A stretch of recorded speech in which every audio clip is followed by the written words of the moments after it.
12 April Hanuman জয়ন্তীর মিছিলে অনুমতি দিল আদালত। কলেজ স্ট্রিটে হনুমান মন্দির থেকে হরিঘোষ হনুমান মন্দির পর্যন্ত মিছিলের অনুমতি দিল আদালত। সৌভিক মজুমদার এই বিষয়ে আরো বিস্তারিত জানাবেন। সৌভিক, দেখো, হনুমান জয়ন্তীকে কেন্দ্র করে মিছিল থেকে অন্যান্য যে একাধিক কর্মসূচি রয়েছে, এই রকম 3টি অনুষ্ঠানের ক্ষেত্রে কলকাতা হাইকোর্ট আজকে অনুমোদন দিয়েছে। প্রথমত কলেজ স্ট্রিট থেকে হরিঘোষ স্ট্রিট পর্যন্ত যে মিছিল হবে এবং যেখানে বিরোধী দলনেতা শুভেন্দু অধিকারী উপস্থিত থাকতে পারেন, সেই মিছিলের অনুমতি দেওয়া হয়েছে।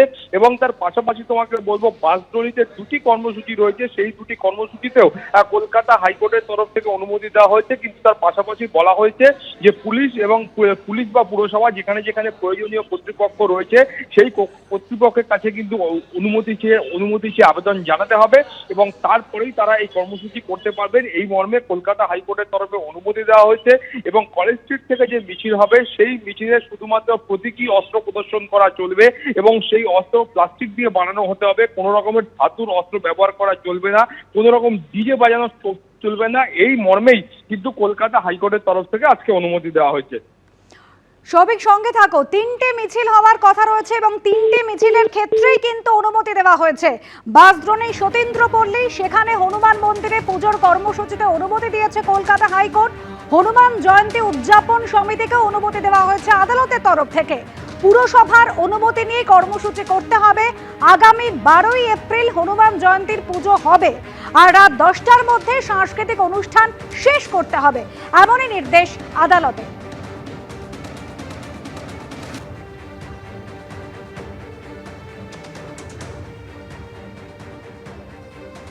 এদিকে রামনবমী উপলক্ষে বসিরহাটে আজ মিছিলে সামিল হলেন মিঠুন চক্রবর্তী এবং বিজেপি রাজ্য সভাপতি সুকান্ত মজুমদার।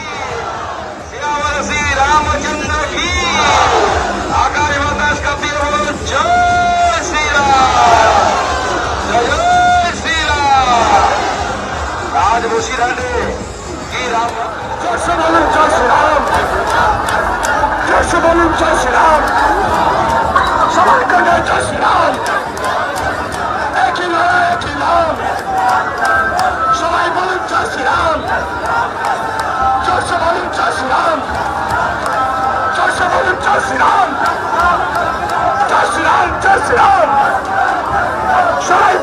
শ্রীরাম।